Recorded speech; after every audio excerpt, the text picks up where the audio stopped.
제가 10대 시절에 그 우울감, 우울증 이거를 방치를 했었던 게 20대 때 좀 문제가 됐었던 것 같거든요. 저는 고등학교 시절에 이거 우울증 아닌가 라고 생각을 한 적이 있었어요. 제 스스로도. 대수롭지 않게 생각했고 사춘기련이 넘겼고 어떻게 생각하면 차근차근 악화가 됐었던 것 같거든요. 저는 크게 4가지 변화에 주목을 하고 싶은데,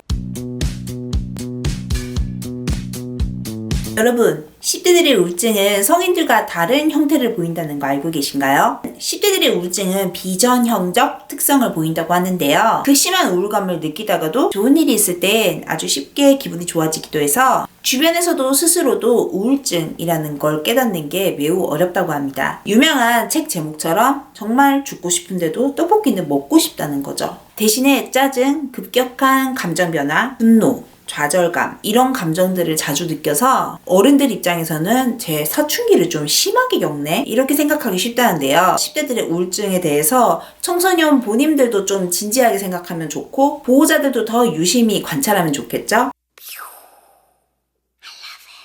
10대들 우울증에 대한 자료를 보고 나서 전 그런 생각 해본 적 없었는데 나도 어떻게 보면은 우울증까지는 아닐지 몰라도 증세가 일부 있었구나라는 생각이 들더라고요. 제가 10대 시절에 그 우울감, 우울증 이거를 방치를 했었던 게 20대 때 좀 문제가 됐었던 것 같거든요. 저는 고등학교 시절에 이거 우울증 아닌가 라고 생각을 한 적이 있었어요. 제 스스로도. 대수롭지 않게 생각했고 사춘기련이 넘겼고 어떻게 생각하면 차근차근 악화가 됐었던 것 같거든요. 저는 크게 4가지 변화에 주목을 하고 싶은데 그 부분에 대해서 말씀을 드리고 여러분들은 어떠셨는지 한번 생각해 보셨으면 좋겠어요. 참고로 저는 우울증과 관련된 증상 이런 부분은 책이나 영상을 통해서 자료를 참고해서 만들었고 제 경험도 참고 삼아 말씀드리는 거지 이게 절대적이다 이런 건 아니니까요. 경각심을 가지는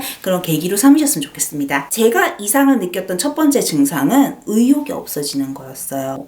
아주 어렸을 때부터 모두 그렇겠지만은 정말 하고 싶은 게 많았거든요. 그랬기 때문에 공부도 정말 열심히 했어요. 고등학교 한 1학년 때까지만 해도 기숙사 독서실이 있었거든요.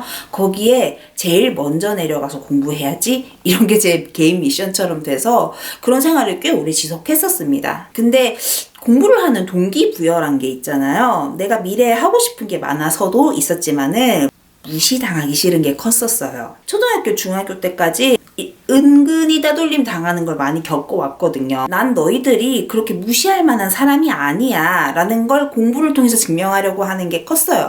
근데 제가 고등학교에 올라갔더니 친구가 생겨버렸네? 저는 제대로 된 친구가 생기기 전에는 제가 뭔가 잘하고 공부를 잘하고 성취하는 게 많아야지 친구가 생기는 줄 알았는데 막상 친구가 생기고 보니 친구들은 저의 그런 면을 보고 좋아해 주는 게 아니더라고요. 그냥 제가 얘기 잘 들어주고 다정하고 말 예쁘게 하고 이런 걸 좋아하더라고요. 친구가 생긴 이후로 좀 공부할 의욕이 많이 꺾이더라고요. 미워할 대상이 사라지게 되고 속이 텅 빈 것처럼 공허하고 뭘 목표로 삼아야 될지 잘 모르겠더라고요. 그 다음에 제가 겪었던 두 번째 증상은 감수성이 좀 많이 예민해진다? 이건 10대들의 특징이고 제가 중학교 때까지도 감수성이 예민했어요. 제가 이제 고등학생이 되고 나서 건드려지는 감성이 뭔가 그냥 부드럽고 멜로우한 게 아니라 슬픔, 분노 이 2가지 감정이 주가 되더라고요. 그리고 엄청난 감정 기복을 겪었는데요. 사실 상황만 놓고 보면은 중학교 때랑 비교가 안 될 정도로 좋아졌거든요.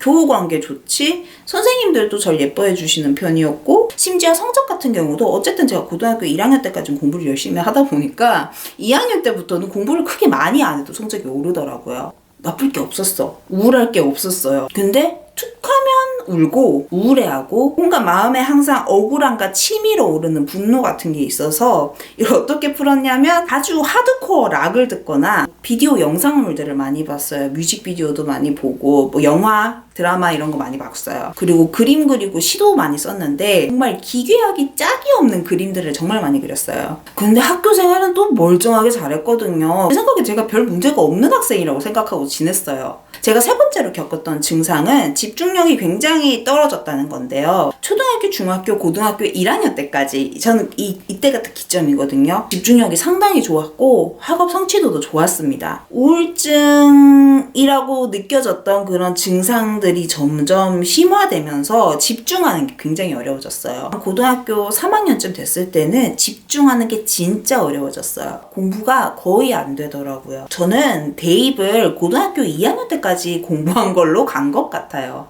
좀 스스로 채찍질을 하면서 공부를 하는 타입이었어. 너 이것도 못하면 안 돼, 이런 식으로 채찍질 하면서 공부를 하는 뇌는 습득 메커니즘이 일반적으로 학습하는 뇌랑 좀 다르다고 해요. 이거를 외우지 못하면은 나는 생존할 수 없어 라는 느낌으로 습득을 하는 건데, 장기 기억으로 가기는 간대요. 우리가 트라우마가 있으면은 그 부분에 대해서 기억이 자꾸 나잖아요. 그거랑 비슷한 거예요. 편도체란 게 자극이 되면 이렇게 될 수 있다고 하더라고요. 만성 긴장 상태가 되는 거죠. 적어도 제가 고등학교 1학년 때까지는 그런 상태였던 거예요. 근데 제가 친구들 생기면서 그 채찍질을 멈췄잖아요. 그러면서 긴장하는 상태가 풀리긴 풀렸었던 것 같아요. 제 일상을 지탱해온 힘이 불안이고 그 긴장 상태인데, 그게 사라지고 나니까 어떻게 다시 중심을 잡고 어디를 목표로 두고 나아가야 할지 감이 안 잡히는 거예요. 그 와중에 자기 채찍질은 죽어도 못하겠는 거예요. 이제는 제가 진짜 재밌게 느끼는 거 외에는 집중력 발휘가 아예 되지 않더라고요.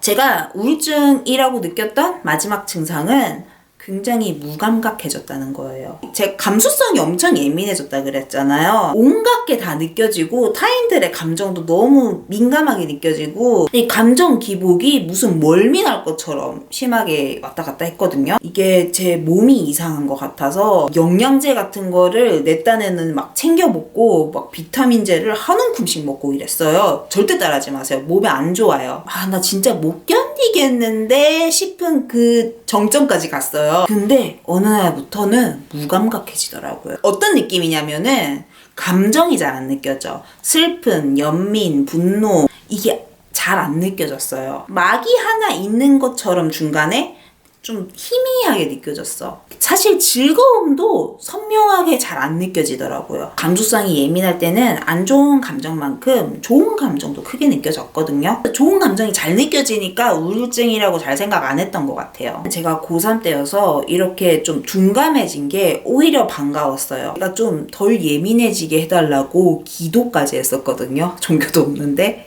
이런 증상들, 특히 즐거움 같은 감정을 못 느끼게 되는 게 멜랑콜리아형 우울증의 증상 중 하나더라고요. 물론 제가 진단을 내릴 수는 없어요. 근데 그런 증상을 제가 겪었다는 걸 말씀드리는 거예요. 이런 감정적으로 둔감해진 상태가 20대 중반까지 지속이 됐거든요. 근데 저 되게 아무렇지 않게 사회생활 했습니다. 잘했어요. 항상 우울감, 공허감을 품고 살았고요. 그러다 보니까 좀 염세주의적으로 생각하고 내가 죽을 건 아니지만 대수롭지 않게 생각했어요. 멀리 생각을 안 하고 앞뒤 안 재고 충동적으로 결정을 내렸던 게 꽤 많더라고요. 사람과의 관계를 끊거나 이런 거. 이게 문제구나라고 깨달은 거는 한 27살 때쯤이었거든요. 근데 점차 이 문제점을 직면하게 되면서 정말 다시 온갖 감정을 느끼게 됐어요. 30대 초반까지 폭풍처럼 지나간 것 같습니다. 뭔가 감정을 차단하지 않고 회피하지 않고 중심을 잡고 제 일을 하는 부분에 대해서 아직도 조금 배워가는 부분이 있는 면이 있어요. 제가 어렸을 때는 지금처럼 뭔가 멘탈 케어나 심리 상담 이런 부분에 대한 시스템이 거의 없었던 것 같아요. 전 또 시골 출신이니까 더 없었죠. 근데 좀 제가 스스로 채찍질을 멈추고 중심을 다시 어떻게 잡아야 되나 좀 고민하던 그때 제대로 심리 상담을 받을 수 있었거나 자기 조절 같은 걸 배울 수 있었다면은 제가 20대 초반에 당장 즐거운 것들에 대한 가치가 너무 크게 느껴지다 보니까 돈이 들지 않는 범위 내에서 그냥 아무것도 안 하고 싶으면 아무것도 안 하고, 드라마 보고 싶으면 드라마 보고, 뭐 공부하기 싫으면 안 하고, 무계획적으로 가치 없게 보낸 시간이 있었거든요. 저는 그것도 지금은 경험이라 생각은 하지만 그 시기가 배움에 굉장히 중요한 시기인 건 맞거든요. 그런 부분이 좀 아쉽긴 해요.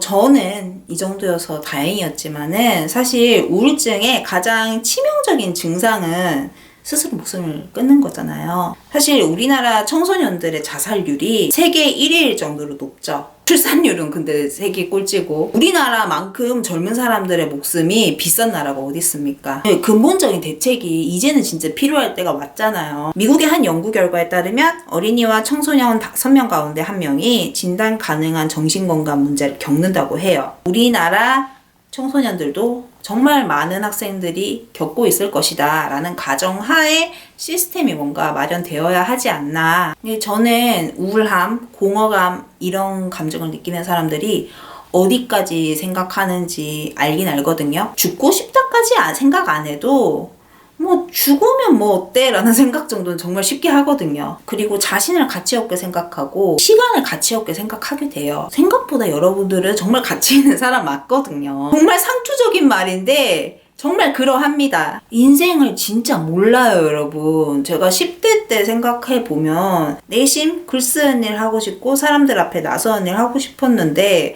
될 수 있으리라 생각을 못했고 20대 때 전혀 다른 일 했었거든요. 근데 30대 되니까 좀 스스로 챙길 줄 알게 되니까 또 제가 원하는 걸 하고 있어요. 그래서 삶이 어떻게 될지 진짜 몰라요. 지금 당장 너무 염세주의에 빠지고 뭐 세상 모든 게 다 가치 없게 느껴지고 그러더라도 사실은 나 꽤 가치 있는 사람 아닐까? 라는 생각 붙잡으시고 좀 치료 받으실 게 있으신 분들은 가까운 병원도 한번 가보시고 꼭 멘탈적인 부분 아니더라도 건강 잘 챙기시고 모든 걸 다 연결돼 있거든요. 그러니까 10대 시절의 우울이 20대, 30대 그 이후의 삶까지 너무 큰 영향을 미치지 않게 할 수 있는 방법들이 존재하는 것 같거든요. 그러니까 관심 가지시고 본인 건강에도 관심 많이 가지시고 우리 다 힘내자고요. 아셨죠? 그리고 여러분들 자신을 챙기는데 제 채널 영상이 도움이 될 수 있으니까 구독, 좋아요 부탁드립니다. 네, 지금까지 미네필이었습니다. 감사합니다.